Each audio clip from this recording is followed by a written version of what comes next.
ایک رات سلطان محمود غزنوی سو رہا تھا کہ یکایک اس کی آنکھ کھل گئی۔ پھر لاکھ چاہا کہ دوبارہ نیند آ جائے، مگر نیند کوسوں دور نکل چکی تھی۔ بستر پر تڑپتا اور کروٹیں بدلتا رہا۔ جب کسی طرح آنکھ نہ لگی تو خدا ترس بادشاہ کو خیال آیا کہ شاید کوئی مظلوم فریاد لے کر آیا ہے یا کوئی فقیر بھوکا ہے، اس لیے نیند چھن گئی ہے۔ غلام کو حکم دیا کہ باہر جا کر دیکھو کون ہے۔ غلام نے باہر جا کر دیکھا تو کوئی نہ تھا۔ واپس آ کر کہا، جائے پناہ کوئی شخص نہیں۔ محمود نے پھر سونے کی کوشش کی مگر نیند نہ آئی۔ وہی بے چینی اور گھبراہٹ بڑھ گئی۔ غلاموں کو دوبارہ کہا، اچھی طرح دیکھ آؤ کون دادخواہ آیا ہے۔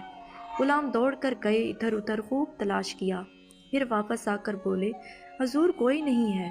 سلطان کو شبہ ہوا کہ شاید غلام تلاش کرنے سے جی چراتے ہیں۔ غصے میں خود اٹھ کھڑا ہوا اور تلوار ہاتھ میں لے کر باہر آیا۔ بہت تلاش کی مگر کوئی نظر نہ آیا۔ قریب ہی ایک مسجد تھی، اس کے دروازے پر آ کر اندر جھانکا تو آہستہ آہستہ رونے کی آواز آئی۔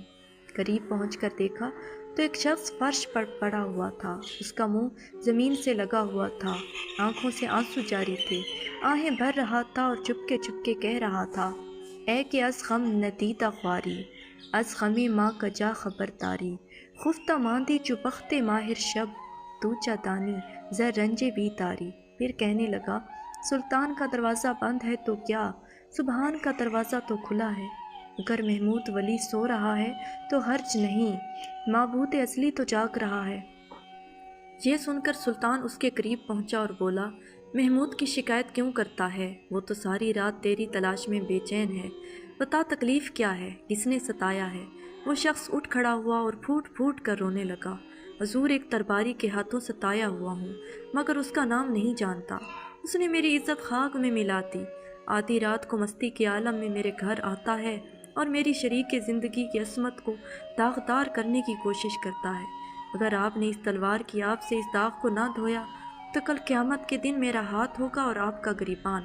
یہ سن کر سلطان پر مذہبی اور شاہی غیرت طاری ہو گئی، پسینہ آ گیا، کانپتی ہوئی آواز میں بولا، بتا کیا اس وقت بھی وہ ملعون وہیں ہوگا؟ اس شخص نے جواب دیا، اب تو بہت رات گزر چکی ہے، شاید چلا گیا ہو، مگر ڈر ہے کہ پھر آئے گا۔ سلطان نے کہا، اچھا اس وقت تو جاؤ، مگر جس وقت وہ آئے مجھے فوراً اطلاع دینا۔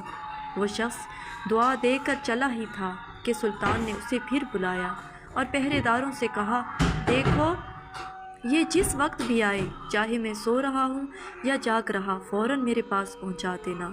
اگلی رات وہ شخص شاہی محل